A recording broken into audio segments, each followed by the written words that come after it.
Hey all, thank you for joining in. As many of you know, the mission of this channel is to give back and help others find financial freedom. And for those who are looking for a typical financial edutainment video from me, this is not it. This video, however, does touch on many items which I know many of you will find interesting, i.e. trustless money and self-sovereignty. This video is a high-level overview of crypto. Topics range from NFTs, the space I invest in, and how it can be hope for those who are trying to build a new life. And the reason behind this video is to shed light on human trafficking and how it's a very serious and barbaric crime, and how people use this crime to profit from human misery. Now, we believe crypto is a way to help victims find healing, hope, and build a financial future. Since the channel is about math, money, and freedom, I thought it was very pertinent to talk about this. Now, there's some numbers behind human trafficking, which are quite stunning. 40.3 million people are forced into labor, sexual exploitation, domestic servitude, and a host of other terrible, terrible exploitations. The industry as well is worth about $150 billion a year from forced labor, and that's over $4,750 a second. Think about that.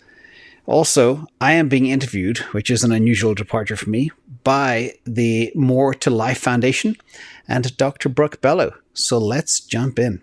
And so we have with us today, first, we have Valeria who works for More to Life, and we have me, Dr. Brook Bello, and you'll hear about me a lot. You probably already have.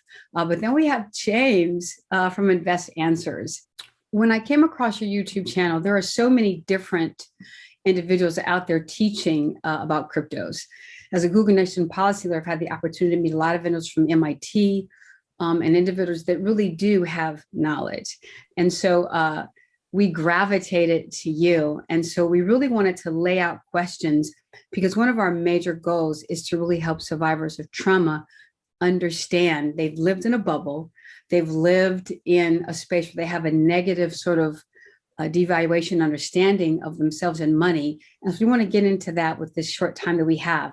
But the first question, James, for you is tell us about cryptos for those that don't know a lot about it. What is, Bitcoin? What is an altcoin? Give us a little bit of a breakdown.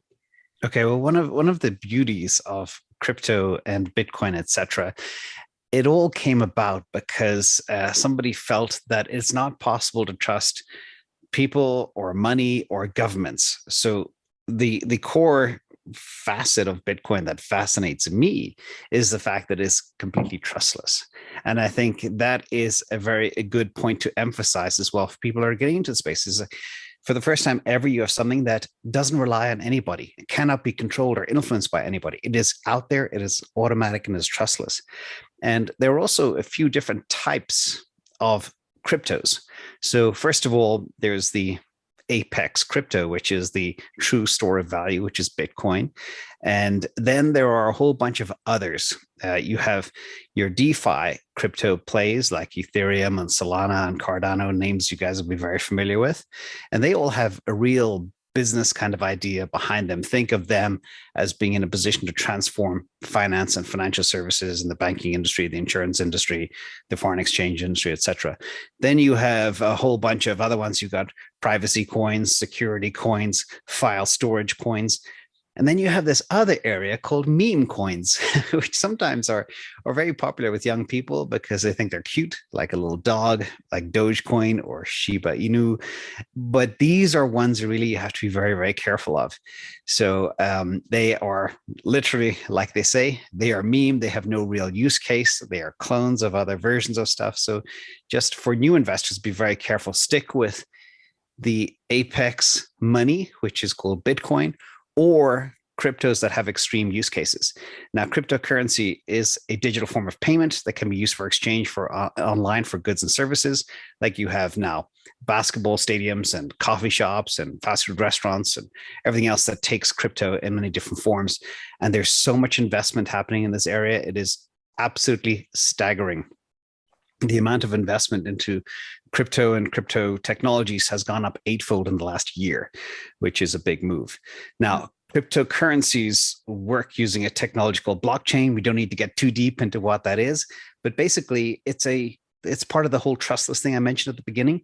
It's a decentralized technology spread across many computers that manages records and transactions. Think of it as one big ledger for anybody out there who knows accounting. But the big appeal of this technology for me is not only the security. For example, Bitcoin is the most secure computer system in the world. I think the miners get paid about $51 million a day to keep it secure. And that's why it is literally the Fort Knox on steroids of secure systems. But it also is not, as I mentioned, controlled by anybody. So that's why it is super fantastic. It is the oldest and original, and think of it as digital gold. And we live in the digital world. So it's going to be around for a long time, and everybody should get a little piece. Wow, that was an incredible answer, James. Thank you. This next question, you've kind of answered, but we can go a little bit further. You're an experienced investor, so it's not like you're someone who never really invested and you suddenly are getting into cryptos. You have been investing for a long time. Tell us a little bit about what your passions are about investing and why you chose Bitcoin and then Ethereum and the coins that you happen to lean towards. What was your reason for segueing and bridging over to cryptos? Well, it's interesting. So 31 years ago, my first kind of real position was kind of in capital markets, helping big corporations like Fortune 100 manage their currency risk. And from there, it just developed. So I've been involved in commodities and currencies for my entire life. And I'm now in my 50s, so I've seen a lot of stuff. But what I've never seen in my life is, as an investor, you love things called asymmetric bets. And an asymmetric bet is a trade or investment when the upside potential of the position is much greater than the downside. So for example, if you put $100 on Bitcoin, the chance of it going 10x is far higher than it going to $1. So I've never seen anything like this in my entire life. And I've seen some crazy stuff. And I was a very early investor in stuff like Google and Facebook and Netflix and Amazon, all those things that exploded. So I have, I believe, a good understanding of what it takes to identify revolutionary technology and asymmetric bets. That's all I focus on: disruption and asymmetry. So when you understand things like macro, which is macroeconomics, which is how the world works from a global perspective, things like money printing, how economies print money, and then you understand how Bitcoin operates, it makes it incredibly attractive. So I went all in on Bitcoin a long time ago, and it was life-changing for me. I used to work for a paycheck. I used to work very, very long hours. I spend a huge amount of my time dealing with HR issues, which is not what I'm, it's a very, very difficult skill. So it was nice to become literally very free through things like crypto and investments.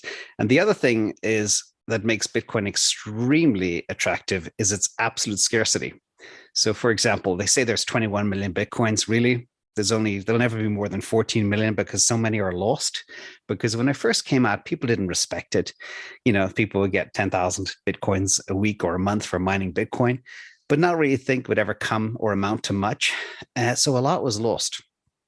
So technically, from the analysis that I've done, there'll never be more than 14 million Bitcoins on this earth. Now, when you look at the number of millionaires on this earth, there's 55 million millionaires. That means there's simply not enough to go around. And when you have that extremely scarce supply matched with extremely high demand, it's called NGU technology, which stands for number go up technology. Basically, this thing can't go down. There's like a 0.4% chance it could implode, but it's highly, highly unlikely.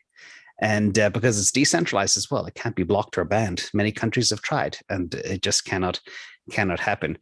So that's it. And in terms of other cryptos that I like ones that go after big markets like financial services that have a $400 trillion total addressable market. And but the most important thing for young investors, people getting into the space, again, I stress this very importantly, is be careful, because there are something like 12,000 cryptos out there right now.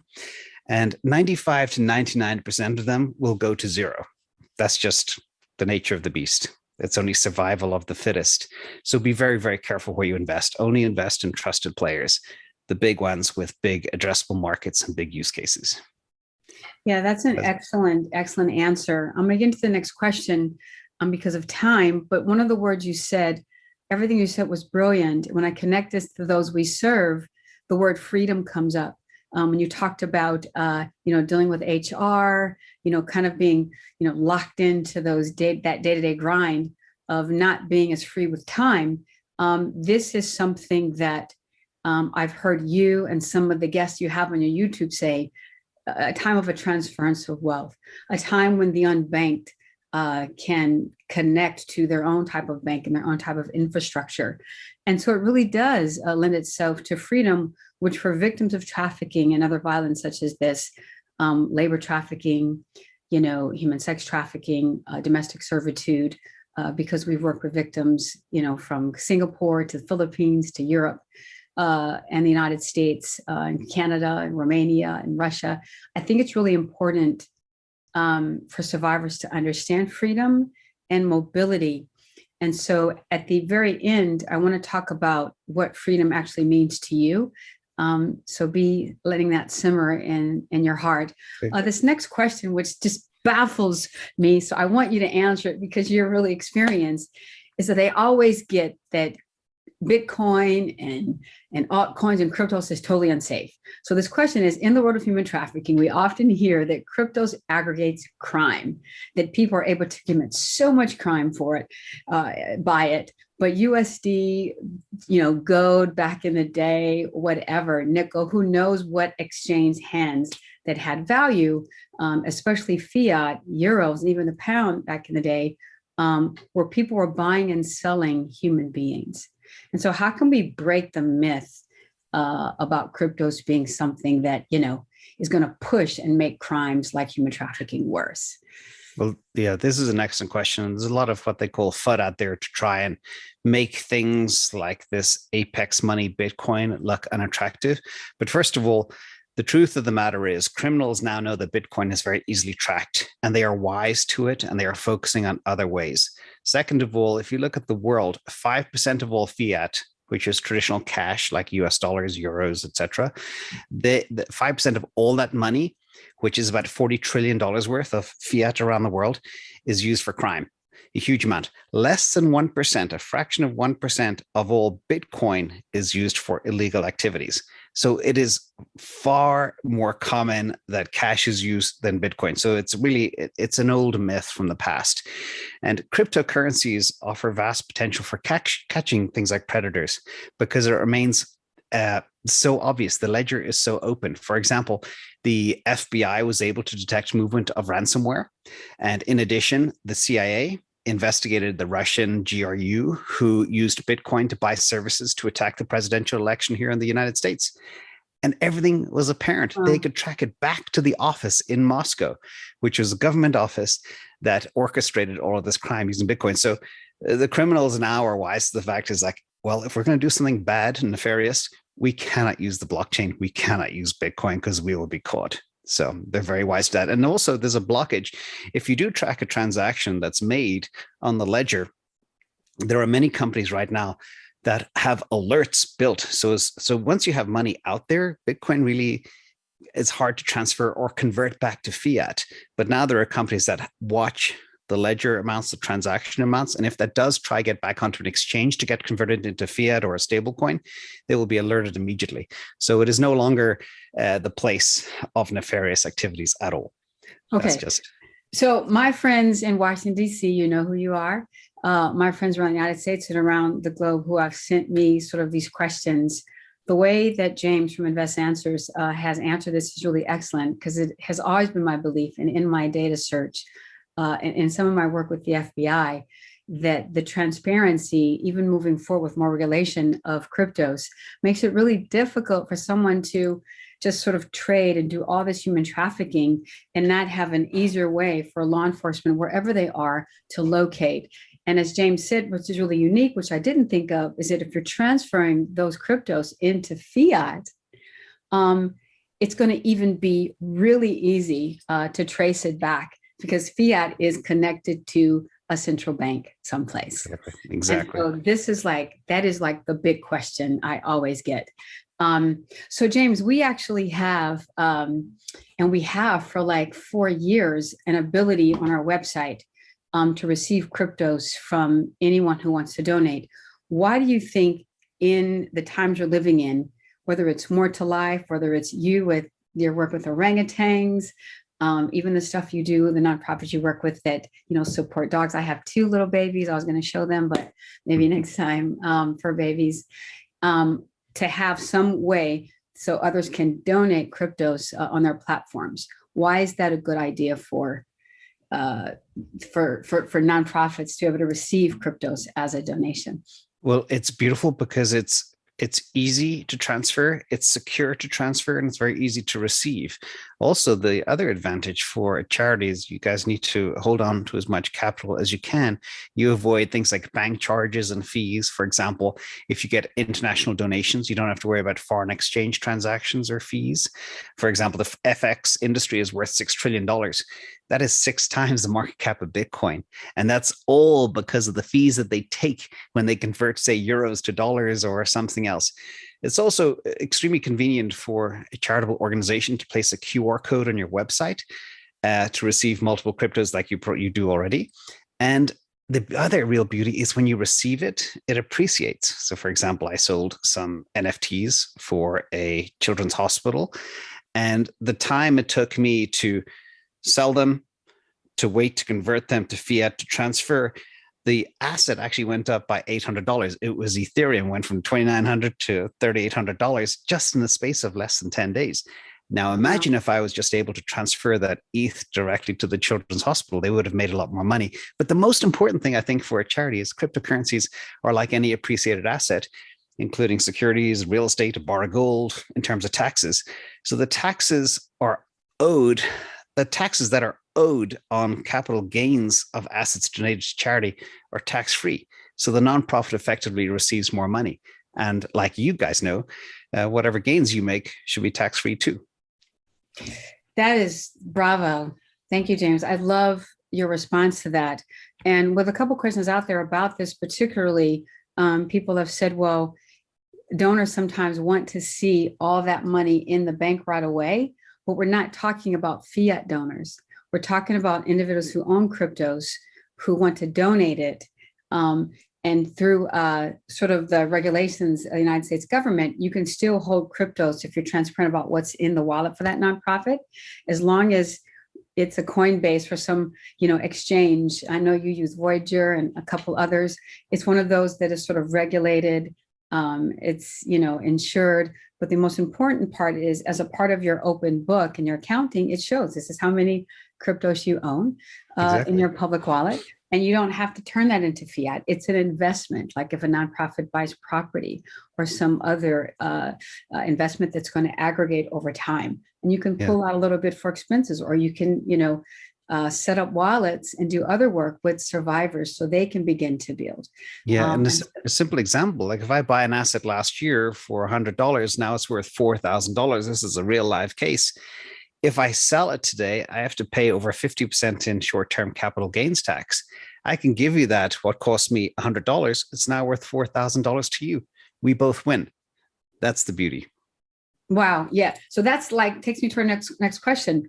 Why would someone who owns cryptos want to transfer a little bit of their wealth, whether it was going to be, dollar cost average again, let's say they're going to give $30 a month to More to Life or your orangutans or some other amazing nonprofit around the world? Why would someone who owns cryptos, how would they benefit from donating to a charitable organization?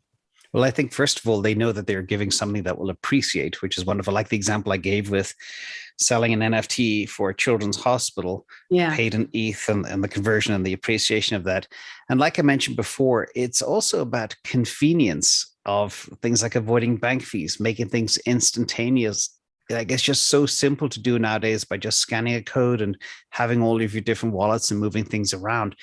And of course, the tax ramifications, knowing that something cost me $100 last year, I can give it to you. You get $4,000 worth of benefit of it. And I don't have to give, nearly $2,000 plus to the tax authorities. I can just donate it all, and we both benefit. It's just that win-win.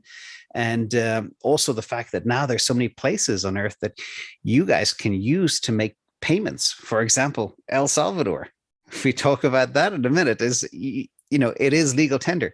And there's an avalanche of countries, sovereign states, that will convert over the next year or so. They say at least 4 or 5 more will convert to making things like Bitcoin legal tender as we go forward. And this is, as I say, the toothpaste has left the tube. There's no putting it back in. It's here to stay. We're in a digital world with these digital currencies, and it has so many benefits as long as people understand all of the advantages of it. Excellent. I want to get to the last question, and then we'll have a couple minutes of conversing, talk about El Salvador. And then, I don't want to take up all of your time, but I could talk to you for an hour. And I love that about your YouTube channels. People say, why is it so long? I'm like, it's great because he's sharing like for 20 or so minutes. But the reason it's longer is because everyone has like a ton of questions. And then when you say bye, it's always like, he's gone. Okay, well, there's always tomorrow.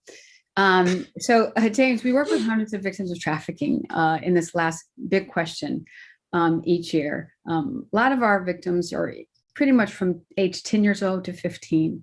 But they're older too, early 20s, but mostly about 65%, like I said, are under the age of 17.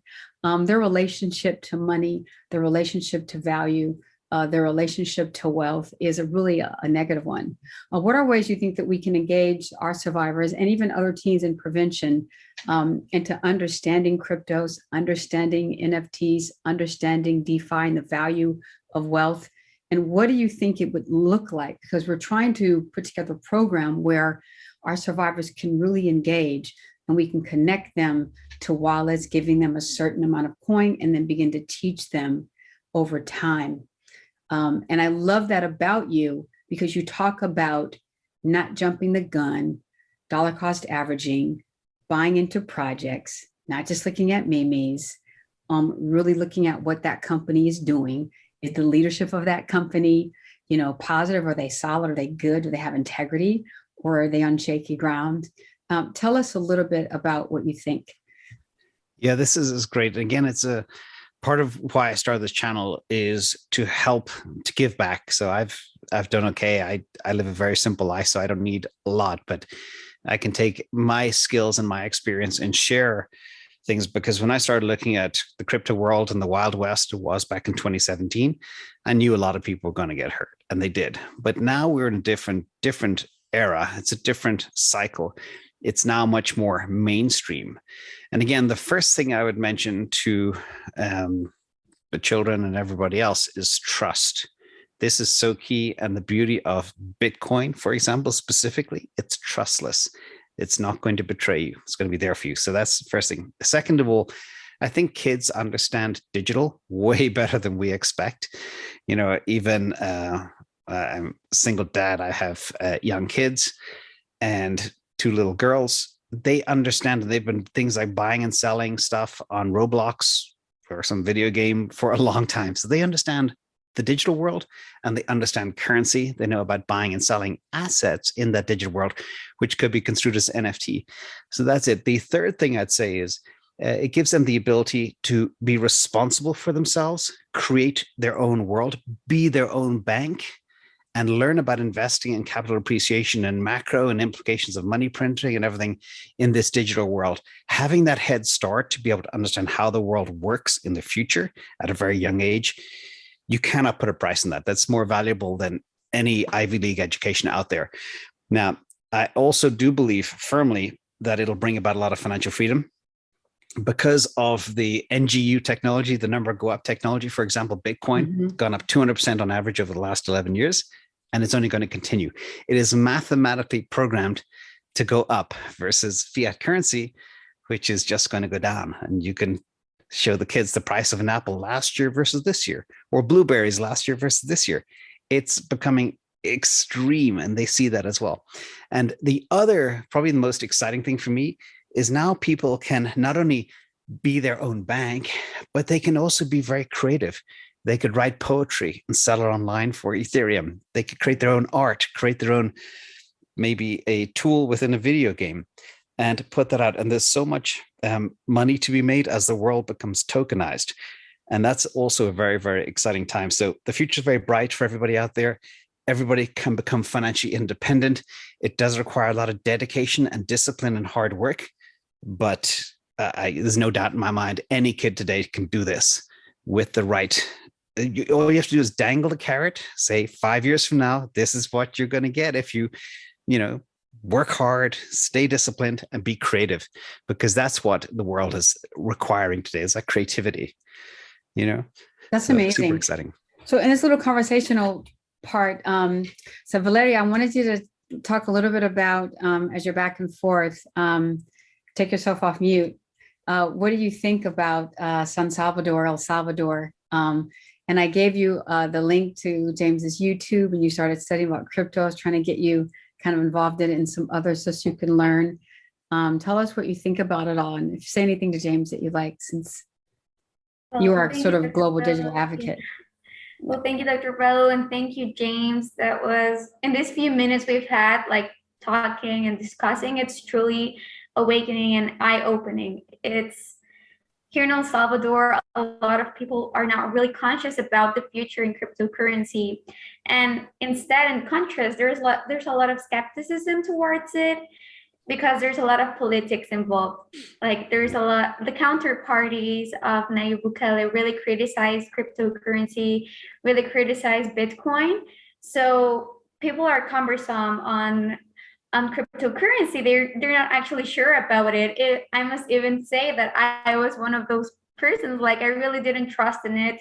I really believed what everyone was saying around, that Bitcoin won't function as a legal tender in El Salvador. And it's truly interesting to hear everything you had to say.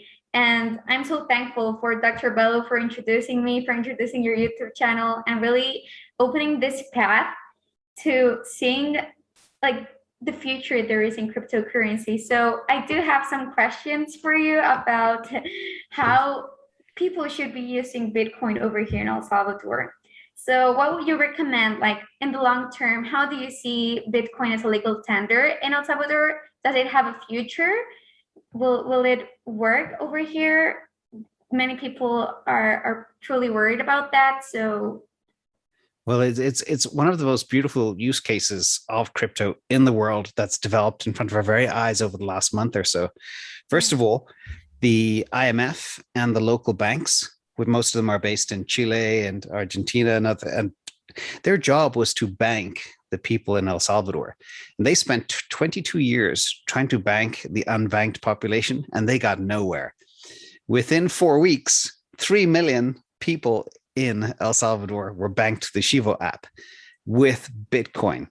And most importantly, that Bitcoin went up 50% in value in that time frame. So now you see people who received the $30 credit now have, in some cases, $45 worth. yeah. And they're able to use it on a daily basis. And now there's a big scramble. I heard from some people on the ground there. People are looking to rustle up any fiat they have, US dollars, and convert it to Bitcoin and start saving. And not only just using the Chivo wallet for spending, but they're focusing on buying whatever they need with fiat dollars and saving their Bitcoin. So they're already learning so fast, and so many millions of people. So the transformation over the last month compared to the previous 20 years is beyond my wildest dreams. And Nayib Bukele is a real hero of mine. To take that risk, to try something that's never been tried before, to have that courage is astounding. So Thank You can ask one more question, Valeria. Is that it? Oh, I have another one. Okay, question. only one more, honey. Because James Okay, is sorry. we're over time, and he's been so Yeah. gracious. Sorry, go for it. Yeah. Go ahead, honey. One more question. Okay, wait. So Yeah. would you recommend Salvadorians to use Chivo wallet rather as a saving account, rather than spending the money, like the dollars worth in Bitcoin? What would you say? Like, should we use it, or should it be used only as a saving account? Like, yeah, well, obviously they can use it to spend, but I would encourage people to save as much as possible. I'll give you an example. Imagine I had Bitcoin last year, and I decided I'd take one Bitcoin last year that cost me $9,000, and I spent that to buy a car. That car that I'm driving around today, a year later, has gone down in value, but it now cost me $63,000. So when people think of it in that perspective, when they are spending a rapidly appreciating asset, that of course is also volatile. There is some undulations in the price, but the thing is, it will go up in value over time. That, again, as I mentioned, it's programmed to happen that way. And make sure people know if they can find ways of bartering so they can save their Bitcoin, doing work for work, sharing with others, or using their fiat first, try use Bitcoin as a last resort, because the future is very bright for that currency. I hope this helps. Yeah, excellent. James, just this last couple seconds or the last minute, we want to really thank you for being with us today. You're a superstar in the space and you're such a giver. What do you think about the word freedom ultimately, talking about El Salvador, talking about, 22 years? There's a tech thing that I created, and I know the UK had spent over 50 million to try something to combat human trafficking, and it didn't work. And so they go back to the drawing board to spend more money. In 22 years, who knows how much money the IMF and others, and I've been at the IMF, I have friends that work there, and we had to do some work in trafficking, and some stuff in Africa. But you can spend so much money, maybe millions in 22 years on trying to, bank the unbanked. And then suddenly freedom and a type of justness even is here. What would you say, and what do you think about the word freedom when you think about this sort of new era, this new season that we're in? And what can you say to young survivors of trafficking that are so leery of anything and everything? Why would they want to engage in this positive side of technology as opposed to having been on the negative side? What would you say about the word freedom related to all of this? How does it correlate? And that's why I actually have this weird belief that I believe like crypto and Bitcoin will make the world a better place. It will bring about freedom, which means people will be able to buy their time back and do good with their lives, like I'm trying to do right now. It will help people understand that they no longer need to be dependent on a bank or a government or whatever. The world becomes completely open and connected through technology. And it's also an asset that, as I mentioned, will just appreciate. So it's a perfect, it is what they call apex money. It's a perfect solution to solve so many problems in the world. I do believe the world will become a better place. There'll be less wars. Hopefully there'll be less crime. There'll be no trafficking. Or if there is trafficking, there will be ways to be able to find people faster by traceability, and more people doing good like yourself and your charter in life now to help others. So all of that together is happening at the same time. We have an avalanche of goodness coming. So I am very excited for the future. Nothing but positive. Well, thank you so much. You've been so gracious with your time. So with that, I hope you guys enjoyed that interview, and I hope we can all make this world a better place. There's one thing I do want to share with you all, though, is the website and, of course, the link below. So this is the More to Life website, moretolife.org. You can find it pretty easily. And if you're interested in supporting this agency, the link is below in the details. So big thank you, everybody.